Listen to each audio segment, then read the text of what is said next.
I wrote 200 films before sound came in.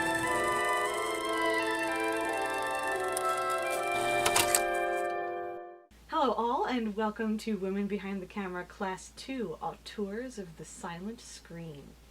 To start off our semester-long exploration of the history of what roles women have held behind the camera, we're beginning with the most talked about role in the field of filmmaking, the job of being a film director. That's right! Director.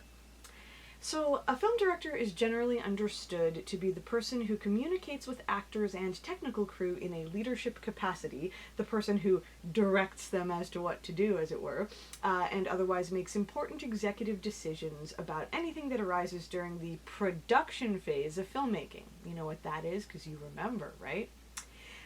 So directing is mainly a production-based job because the most important part of the work takes place during the phase of filmmaking in which cameras are actually rolling and shooting is taking place. Now, before we go any further, I'm going to give you your attendance assignment for today. After I tell you when, you'll have to pause the video, go to the Assignments tab of Web Campus, and take your first pop quiz!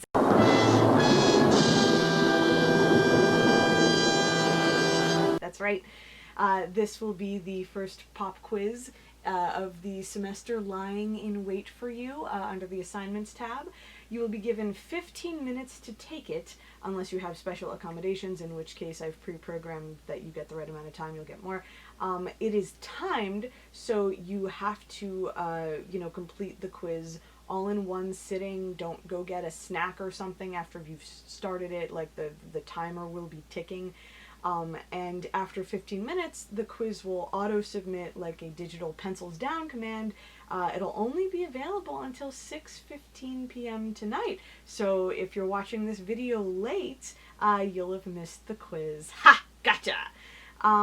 So don't worry, you'll still be able to retake the quiz later, and you won't miss out on the grade, but you will be marked late for class.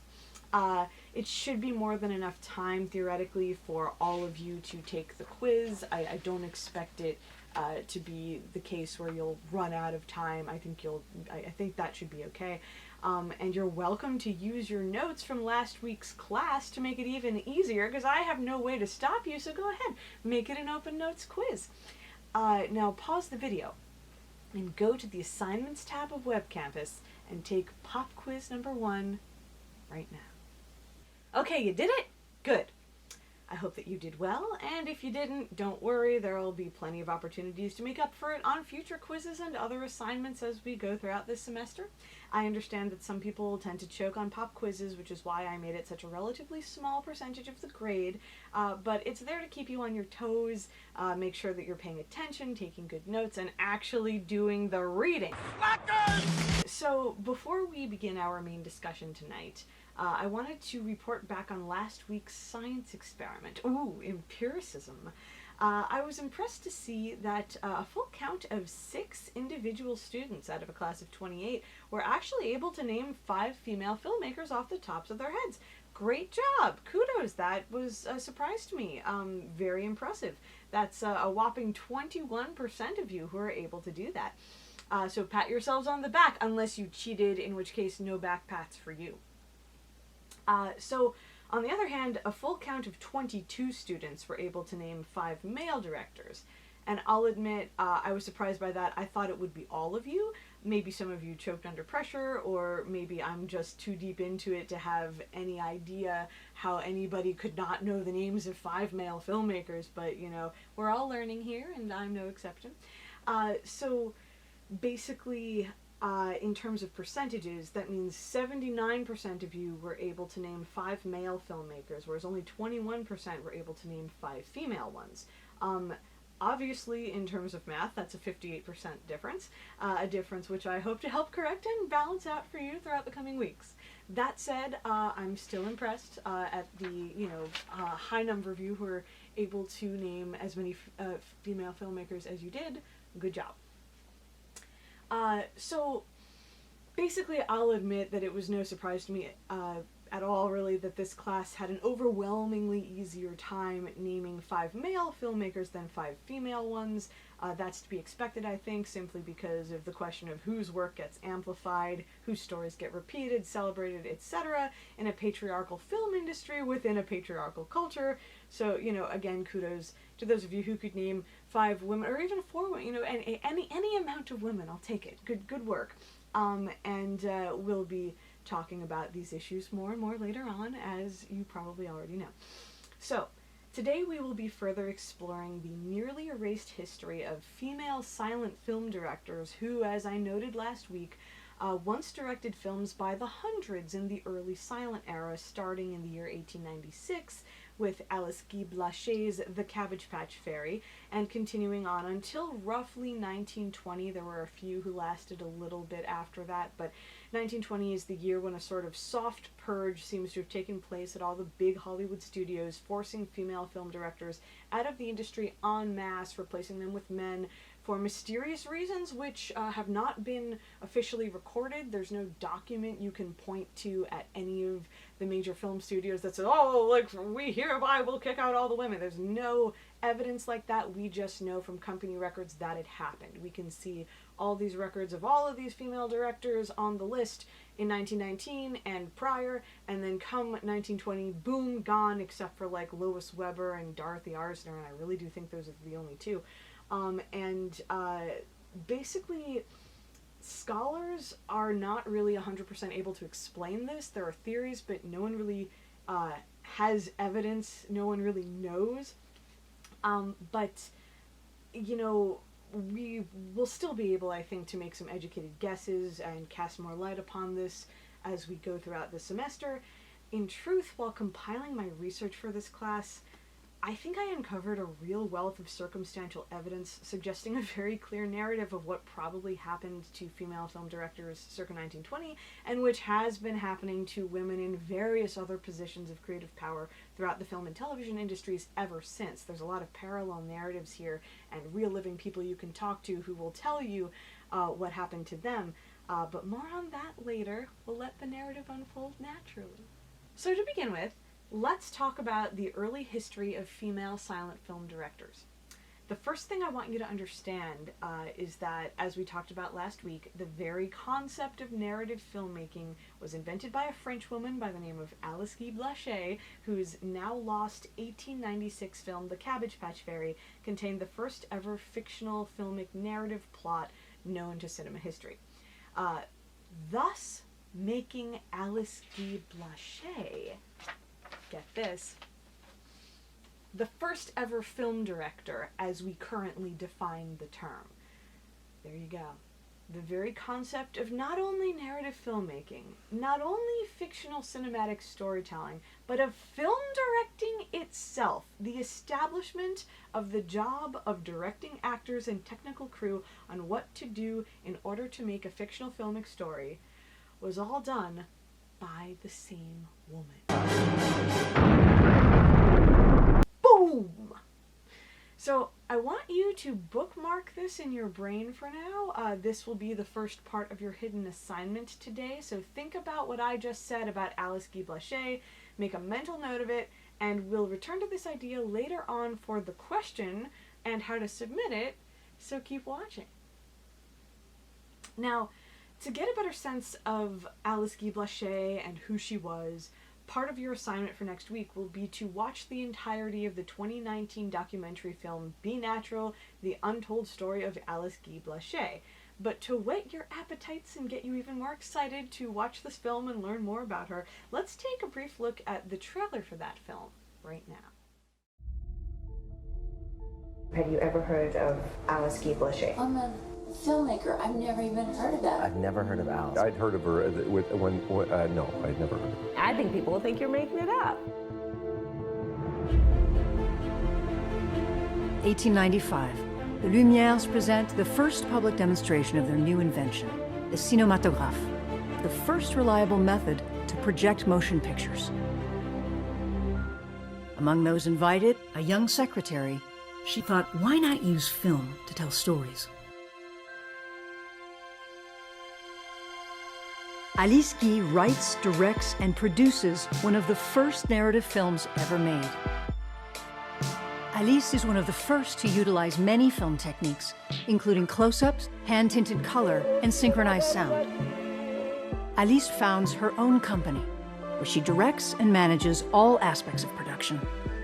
Following a 2-decade career comprised of 1,000 films that she wrote, directed, or produced, Alice disappears from filmmaking. How could such an important figure in the birth of cinema not be known? I was determined to do something about it.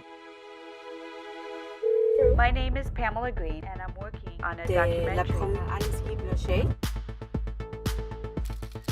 Look at the films being made, train coming into a station, waves breaking on a beach. Who cares? They're just boring subjects. You really needed people like Alice Guy to come in and show you there was more to the cinema than just a stock shot.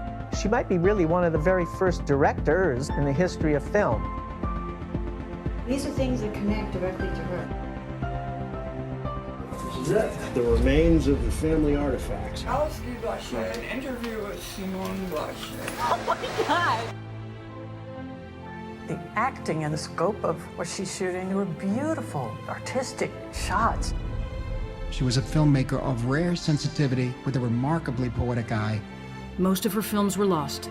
The stories in the films that did survive were groundbreaking and innovative. But the greatest story of them all was her own.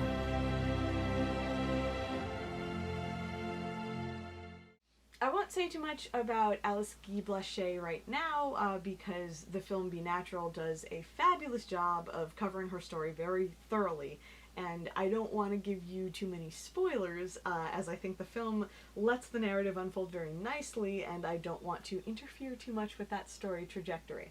But I will mention that the surviving footage of the Cabbage Patch Fairy that I showed you last week was from the 1900 remake of the film, a single shot of the most famous scene from Alice Guy Blanchet's 1896 original that was for a long time mistaken by scholars for the full original film itself, which it isn't. Basically, the surviving footage we have is of a different movie, arguably. It's just like of a recapitulation of the most famous shot. The original film with the plot, we don't have it. I don't think anyone has seen it in the last, over 100 years. According to newspaper releases, critical responses, and Alice Guy Blanchet's own account, the original film had scenes and characters and an involved plot with women and a midwife running around and doing things until the Cabbage Patch Fairy makes her magical appearance in the climactic scene, meaning that the lost 1896 film was so much more than the surviving single-shot remake footage from the year 1900 that survives. The story is known to have been based on an old French fairy tale in which the Cabbage Patch Fairy comes down and magically reveals newborn babies growing within the folds of cabbage leaves to mothers who are struggling or otherwise unable to have children of their own. At the time, historically, in real life, the birth rate in France had fallen significantly, and a former professor of mine at NYU once made a very convincing argument that part of the film's popularity in its time may have had to do with the resonance of this story with this real life women's issue and its status as a sort of wish fulfillment fantasy for women in France at the time.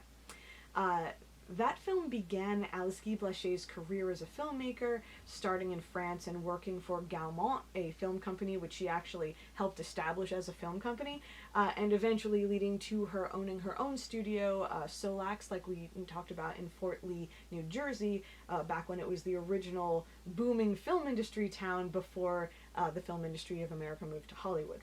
The surviving 1900 footage of the Cabbage Patch Fairy is believed to be a sort of recapitulation of the lost film's most famous scene, in which the Cabbage Patch Fairy appears and does her thing. That's all I'll say about Alice Guy for now. The other thing I want you to understand about female film directors in the early silent era is just how many of them there were. It wasn't all just Alice Guy, obviously. There were a ton of them, though Alice Guy Blanchet was certainly the first and the first studio owner, as well as the first female film director, arguably the first director of either gender.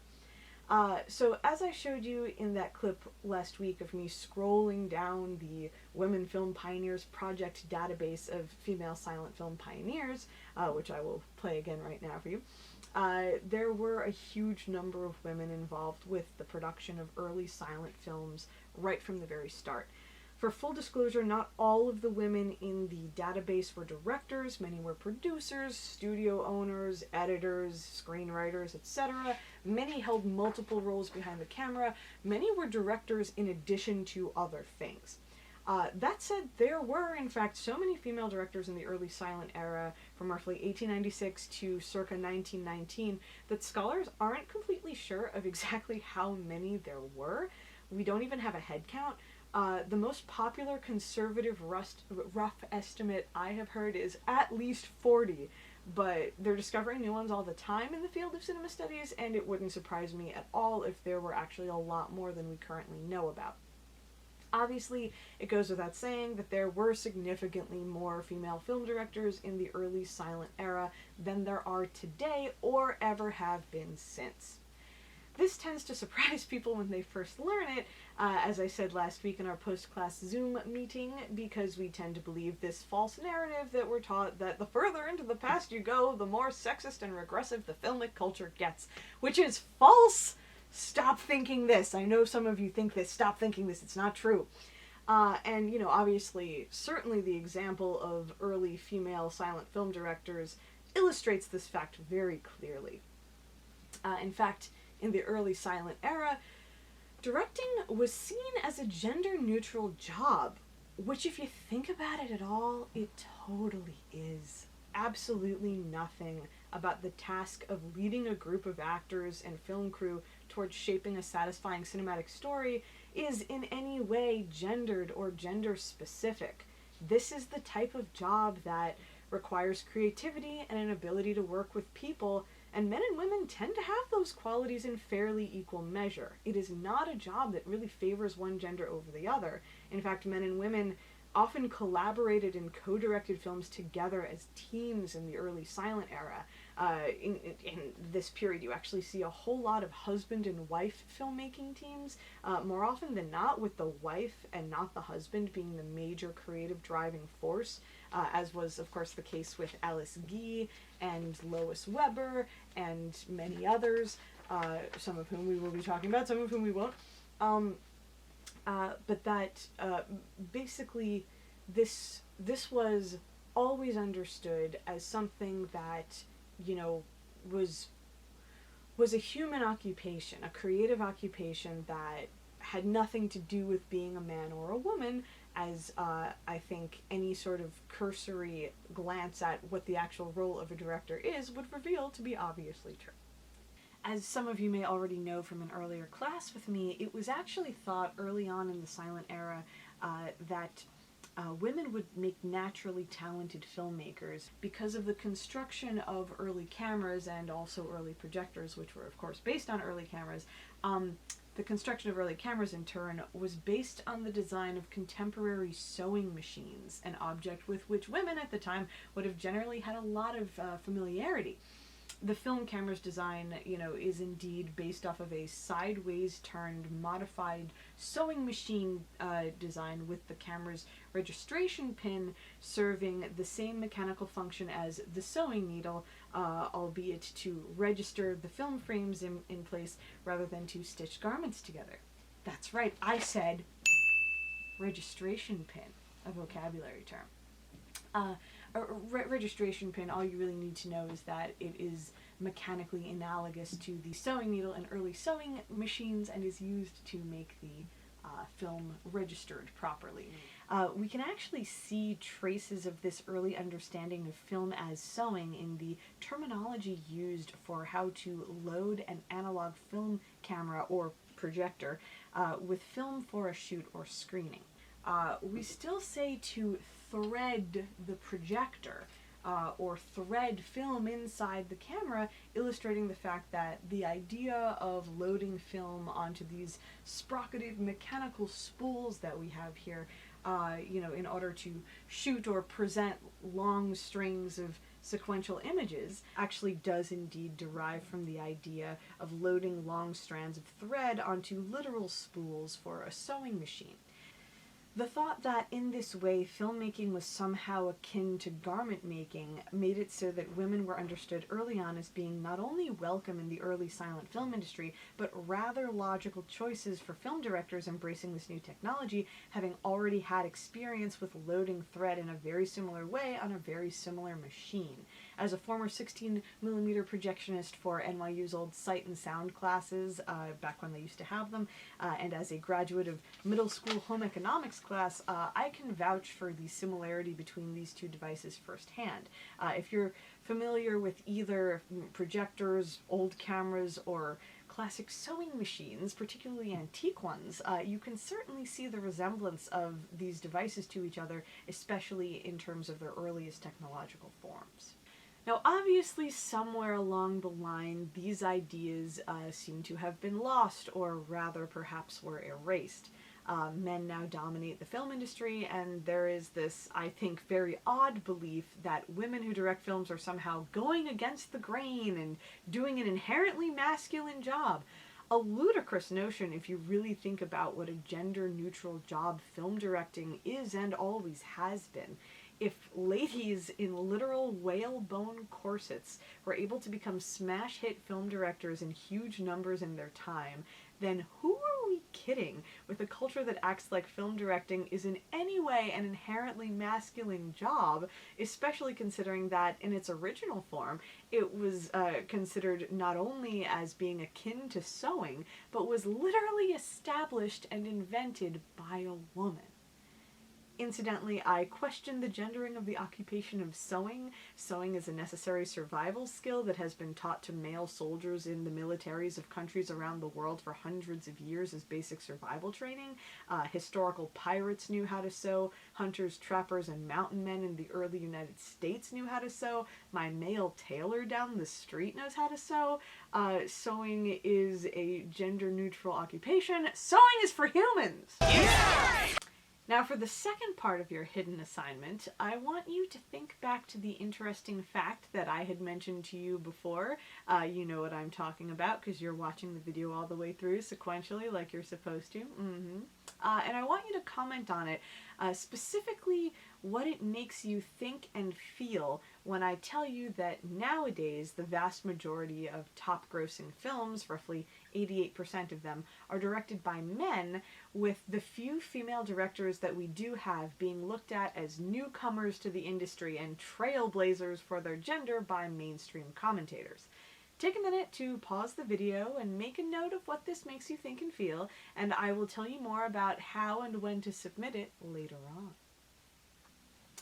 So, as I alluded to briefly last week, we have inherited this mainstream filmic narrative that privileges the work of white men as the creators and founders of early cinema, which isn't entirely true, and tends to omit the equally and sometimes more significant work of women and minorities who also helped lay the foundations of the motion picture industry as we know it. I feel I must apologize here again for the bombardment of white women in the montage from last week's class.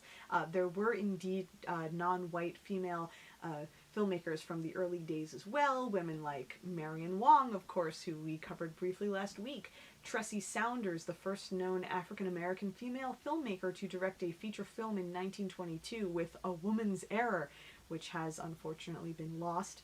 Maria P. Williams, the second known black female filmmaker who produced and acted in The Flames of Wrath the following year, sadly also lost. Beatriz Michelena, a Hispanic opera star who was involved in the making of several films that she starred in. Esther Ng, an out and proud Chinese-American lesbian who made films and lived a life openly in defiance of the regressive standards of her time, and many, many others, both known and unknown to us. You know, there are always going to be ones that will be discovered by the future. Some of whom we will be exploring further later on in the semester. Suffice it to say, films like these are not generally talked about in your standard cinema studies class. They're beginning to get more attention recently, thanks really to the internet and the increasing availability of information about them on digital platforms. Sometimes they're actual movies you can watch on YouTube or other places online. But for the bulk of the history of the academic field of cinema studies, they have gone without comment, unscreened, undiscussed, and unexplored. Unfortunately, part of this is because of how many silent films have been lost. They estimate that only about 10% of silent film history has survived, that 90% of the silent films that were made are lost and gone forever, in large part because they were shot on silver nitrate stock, which is highly flammable, highly combustible, rapidly degrading film stock. So if you have a reel of it and it's very hot, if it's just a hot day, it'll just burst into flames. This is some really, really dangerous stuff, which is why we have stories like how all of the silent films made by the Fox company were lost in one giant warehouse fire. Basically, they lost their entire film archive, just gone up in smoke. Even if your silver nitrate never blows up, even just having it in a safe, like in a basement or an attic or whatever, it'll deteriorate so that the image will be lost just by biodegrading over time. In a way, actually very similar, I think, to digital media like DVDs, Blu-ray discs. Like, those are not really a highly stable format. Those are not going to last 100 years. So then, like today, they were saving their films on highly unstable matter that deteriorated, and as a result, a huge, unfortunate lot of it has been lost. But that said, they are, discovering new lost films, all the time. Every year there's some, somebody comes up with something, even if it's only a snippet. It's always, exciting to hear about, and these are exciting times to be living in because, this is happening and it's becoming circulated and widespread. So, another function of this fact is that the more well-known a film is, the more likely it is to be copied in large numbers, and hence the more likely it is for at least one copy to survive the test of time. If a film is very popular in the silent era and it gets distributed all over the world, maybe somewhere somebody has a print that is still in good shape.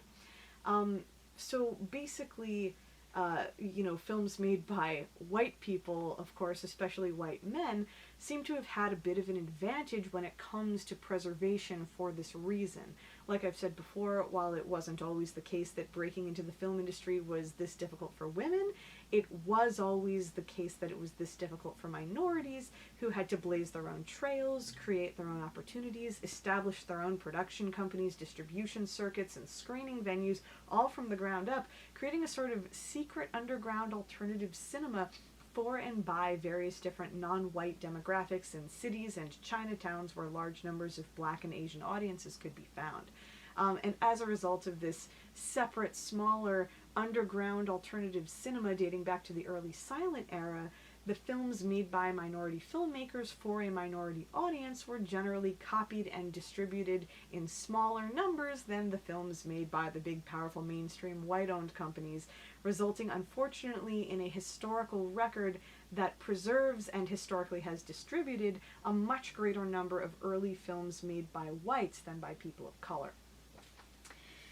This is part of why films like 1915's The Birth of a Nation, directed by D.W. Griffith, are pointed to as great cinematic masterpieces that helped found the medium of commercial film as we know it, while the films of the first two Black female filmmakers that we know of may be permanently lost to the historical record. I have no ability to screen those films for you. They're gone, so far as we know, though, as I said, lost films turn up unexpectedly all the time, and I'll be crossing my fingers for the rest of time until somebody discovers them. And who knows? Maybe they will. But for now, I have no ability to screen for you in class the films of the first two Black female filmmakers.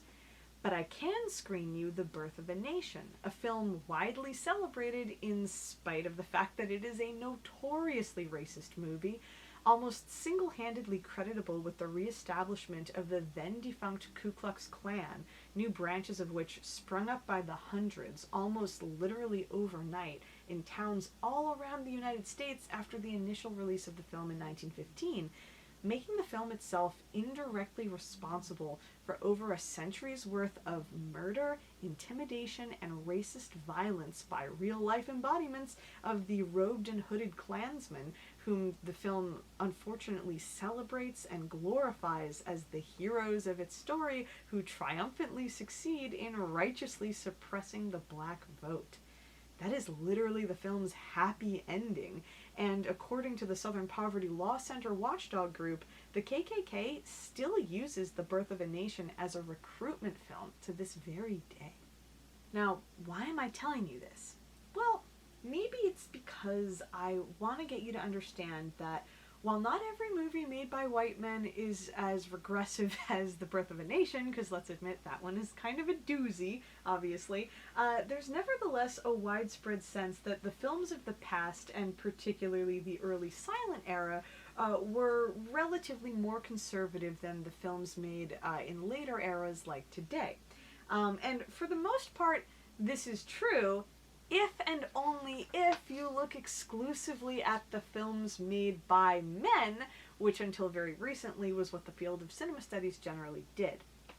To illustrate a certain difference I've come to notice between the silent films made by men and those made by women, I want to take a look now at a film directed by Lowell Warrington for Universal in 1916, When Little Lindy Sang. It's a bit long, but let's take a look at this film.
So as you can see, this is a film about a little black girl being bullied by racist kids in her otherwise all-white class.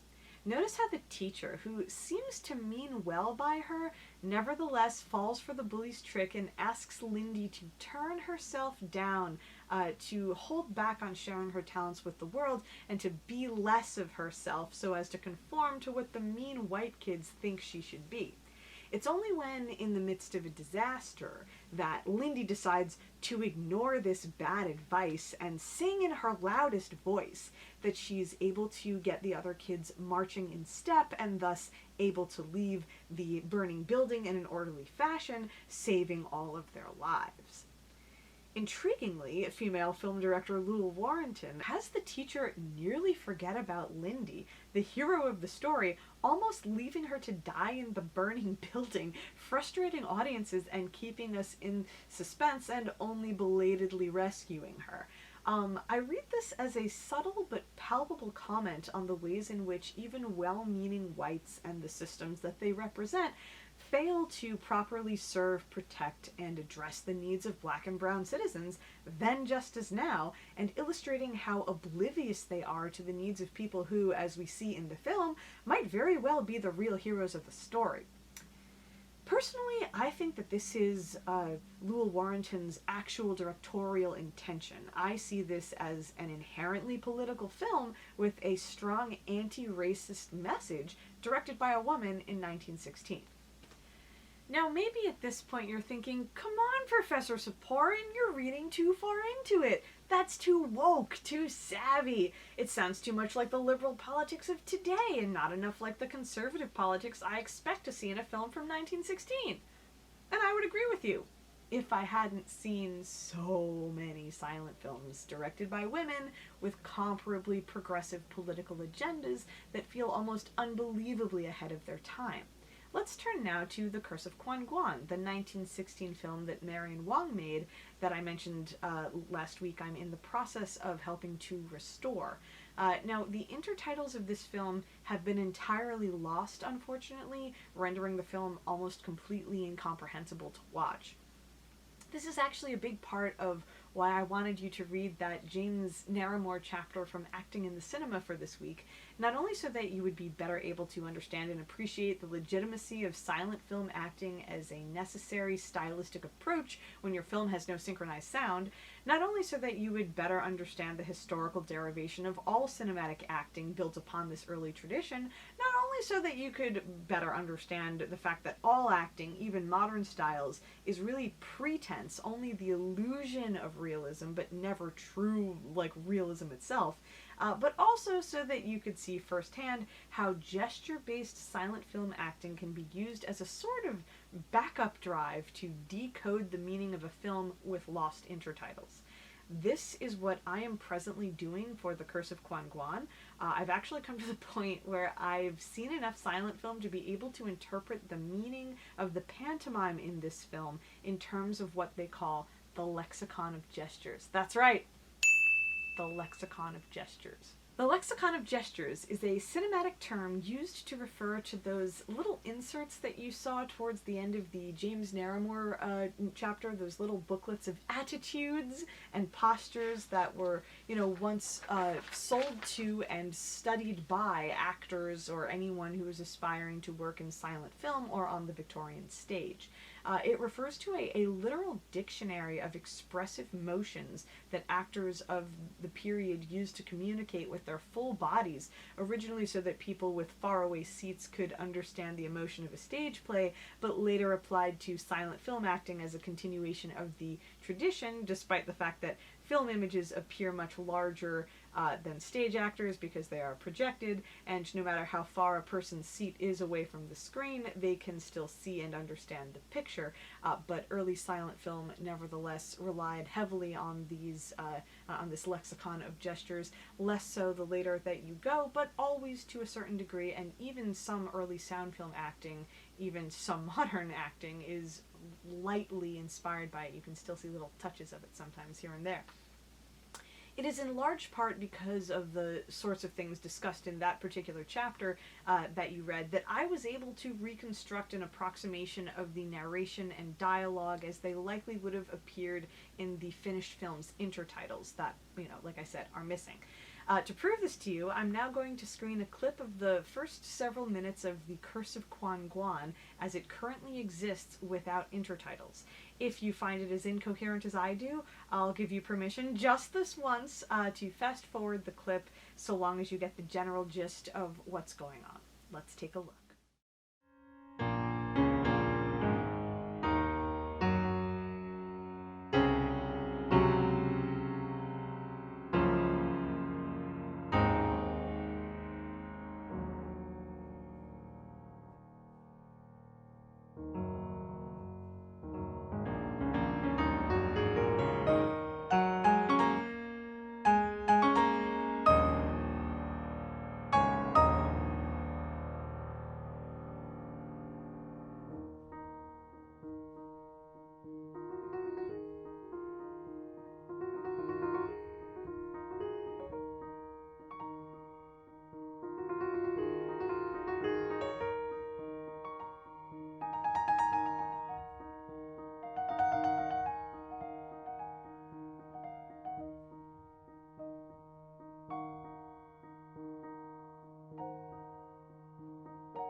let's take a look at that same footage again with my interpretation of the plot decoded by paying close attention to the pantomimic lexicon of gestures.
worked with the film scholars at Columbia University's Women Film Pioneers Project, as well as with Gregory Mark, the family representative of The Curse of Quan Guan, who is also the grandson of Violet Wong, the star of the film, and the grandnephew of its director, Marion Wong.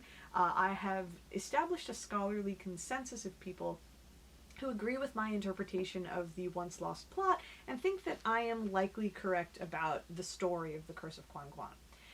While I'm not yet at liberty to share my complete scholarly findings with anyone outside of this project just yet, I can at least tell you that we think that the plot of The Curse of Quan Guan is actually a highly progressive story about the acceptance of the concept of Chinese diaspora, the idea that a person of Chinese descent can be considered a legitimate group member whether or not they were actually born and raised in China, expanding the idea of who counts as Chinese and who is acceptable to anyone who identifies as a part of the Chinese diaspora, no matter what their personal or cultural identity may be. If and whenever you get a chance to watch the completed film once it's premiered, theoretically this coming June, but with things being as they are, who knows, you will see that in terms of politics, it feels like a film that could have been made last year or this year, but not likely in 1916. Or so you would think, if you hadn't seen even more politically progressive films made by women in the early silent era. Let's take a brief look at some more clips now as I narrate under them of an Alice Guy film, The Making of an American Citizen, in which we see a couple of old world immigrants to the United States leaving the old country and coming to the US by boat, where it is revealed that American cultural attitudes do not tolerate the husband's abusive behavior towards his wife. In a series of scenes, we see kind American neighbors and bystanders intervene on the wife's behalf, preventing the husband from doing her further violence, escalating to the point where he is sentenced to hard labor for domestic abuse. In the end, she learns to stand up for herself, and he learns to appreciate his wife as an equal, ending with his transformation into a caring husband and a productive American citizen. If a 1912 film discussing progressive issues like domestic abuse and violence against women still isn't enough evidence for you, then let us take a look now at Lois Weber, whose 1916 film Where Are My Children advocated in favor of the legalization of birth control long before that was considered a remotely acceptable subject for filmic discussion, and whose 1921 feature film The Blot, one of my all-time favorites, tackles the subject of wealth inequality to a degree that, as I like to say, makes it look like a film written and directed by Bernie Sanders. Let's take a look right now at a scene from The Blot in which the poor mother of a sickly young woman is tempted to steal from their wealthy neighbors to save her daughter's life.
Now, The Blot comes off as feeling like an extremely progressive film, far ahead of its time, even when watched today. The blot that is alluded to in the title is actually the blot of wealth inequality, depicted by Lois Weber as the greatest mark of shame marring the face of the American nation. The film makes a powerful case that the current American system of allowing some jobs to simply pay much less than others for no clear reason when everyone deserves to eat and earn a livable wage is morally wrong, and makes a strong call for the redistribution of wealth and the establishment of greater wealth equality among the people. It fascinates me that someone was preaching this back in 1921, and yet it wasn't really until circa 2016 that this kind of narrative appeared again in the mainstream discussion with the rise of the popularity of Senator Bernie Sanders' first presidential campaign. I think there may be some symbolism here. Now at this point, I'm going to tell you how to submit your hidden assignment, buried cleverly at this juncture of the video's runtime.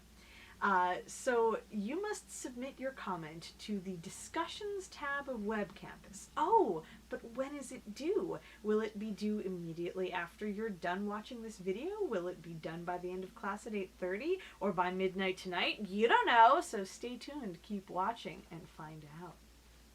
Now back to business. So another film that feels very much like something written and directed by Bernie Sanders, and even contains a little prescient taste of the Me Too movement, is 1918's Bread, directed by Ida Mae Park. Unfortunately, only a fragment of the film survives, but what brief glimpse we have reveals the film to be beautifully shot and beautifully edited in a way that feels very advanced for its time. I'm going to read you the blurb from the liner notes to the Pioneer's First Women Filmmakers DVD box set, which happens to contain a still from the film Bread as its cover image, as you can see here. Bread, 1918. A surviving fragment of Ida Mae Park's Bread, starring Mary McLaren, who had achieved notice for her leading role in Lois Weber's Shoes 2 years earlier. Here again, McLaren plays a stoic, impoverished heroine. These surviving fragments show her looking longingly at a loaf of bread in a shop window, much as her character had pined for a pair of boots on display in Shoes. The wider story portrays her struggle to find work as an actress living alone in the city after leaving her small town behind. She opts to starve rather than succumb to the advances of a lecherous theater magnate. Let's take a look at a clip from Bread right now.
was yet another biting commentary on the stresses of wealth inequality as presented and directed by a woman, Ida Mae Park, who also uses her mass media platform to address how the systems that favor wealthy men enable these men to take advantage of women, especially when those women are economically in need, to the point where the stresses and pressure of the wider culture actually put the onus on the woman to give in to him, not on the man to behave like a civilized human being.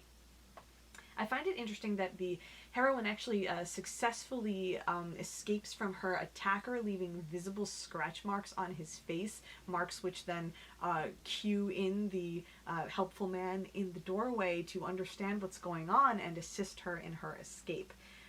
It seems that Mary McLaren, as you heard from the blurb in my little booklet, was somewhat typecast as the stoic heroine in social problem films directed by women in the silent era.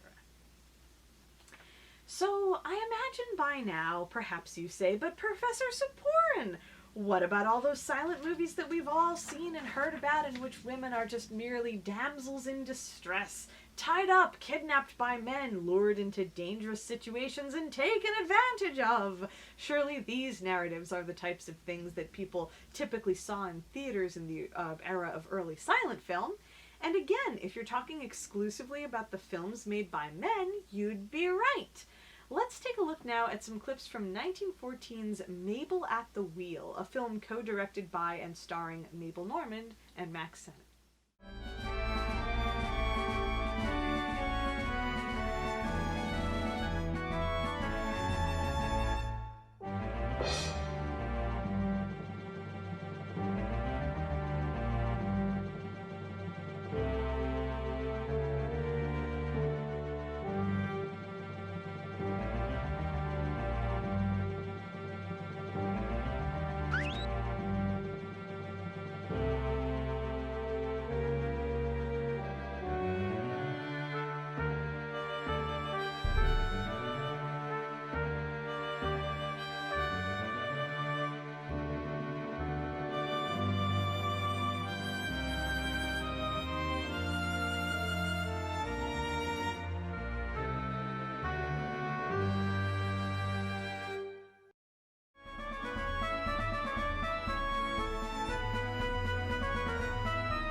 see, here we have a male race car driver who gets tied up and kidnapped, ultimately serving as the de facto damsel in distress of this film.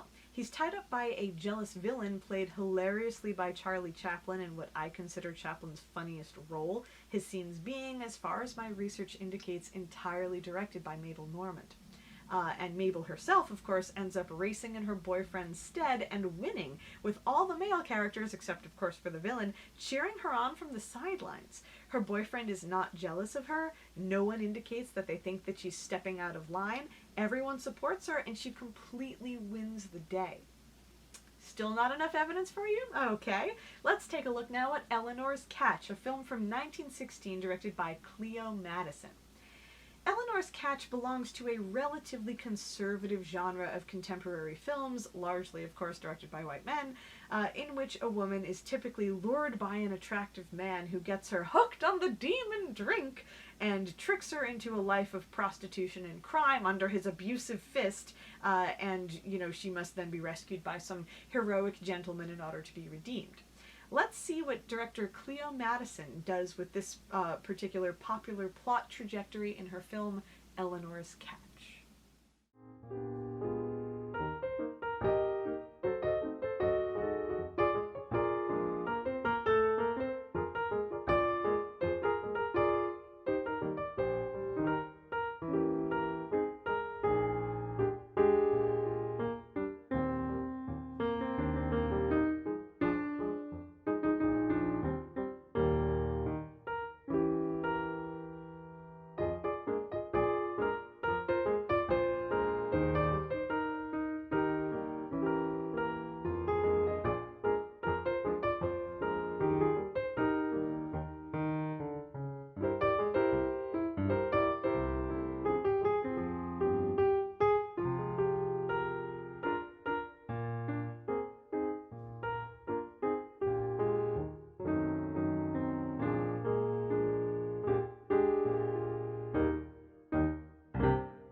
Now, as you saw, the big twist in Eleanor's Catch is that the film is actually a reversal of the narrative typical of its genre.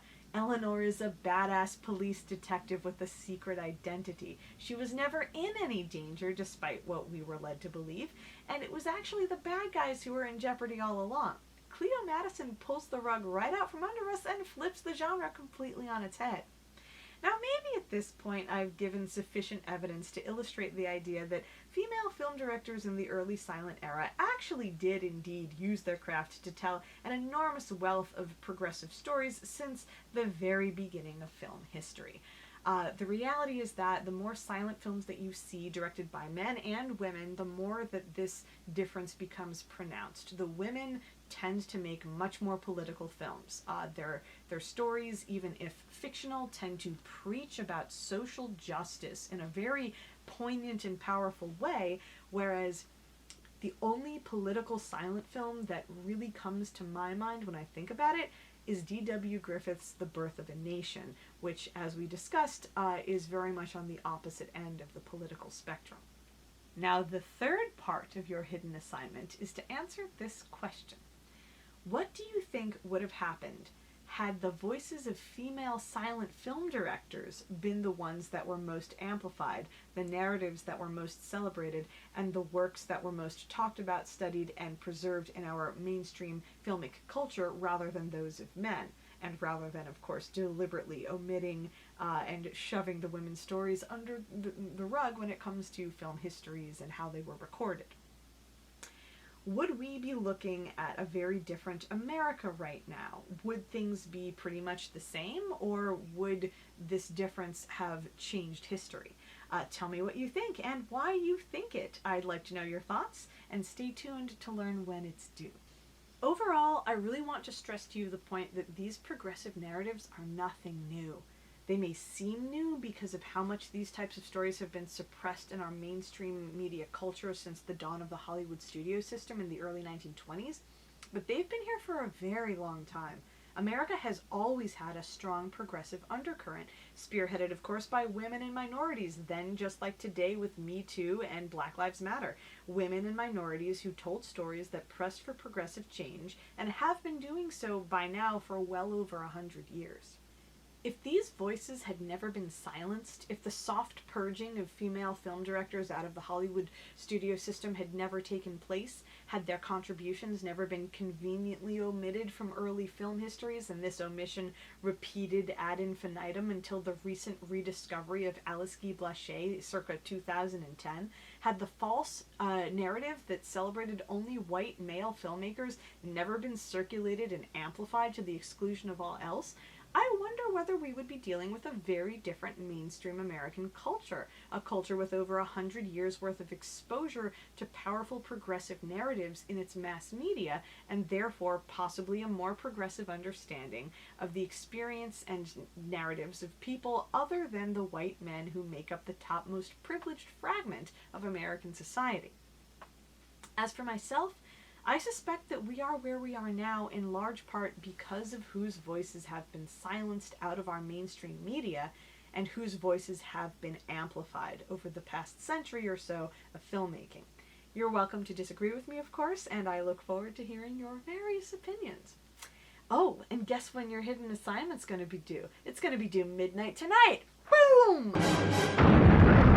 But it strikes me that maybe this is what happens when you only amplify the narratives of the most privileged, most powerful, tiny sliver of the population, to the exclusion of the voices and narratives of everyone else. Maybe this is what happens when you give control of a nation's mass media storytelling platform only to the white male haves in a society, only to those who benefit the most from the continuation of the status quo, those who have, no real vested interest in improving things for society's have-nots. Maybe this is what happens when this power is not allotted to anyone from any underprivileged racial or gender groups for nearly 100 years. These progressive narratives that I've shown you today, created by women, some of whom also belonged to non-white racial groups, are emblematic of what I suspect we have lost, what progressive changes we could have made as early as over 100 years ago. and what we stand to lose again, how much longer we may stand to wait to achieve real progress and change in the future if we allow mainstream film studios to continue to censor out the voices of non-white and female filmmakers at the rates that they currently still do today. There's also an optional extra credit assignment for those of you who might want to impress me and earn a few extra points. For extra credit, you must reply to at least one other person's comment, remaining civil and constructive, of course. Please don't be a troll, because I will be reading these, obviously, and it will be due at the same time as the rest of the assignment, as previously stated in this video. Oh, were you watching all the way through and paying attention? Do you know what the heck I'm talking about? Or have I caught another slacker? Slackers! Again, please attend the post-class Zoom meeting, which is still mandatory for now. I'll let you know once the post-class meetings become optional, but that time is not quite yet. For now, I'll be waiting for you there in cyberspace. See you soon.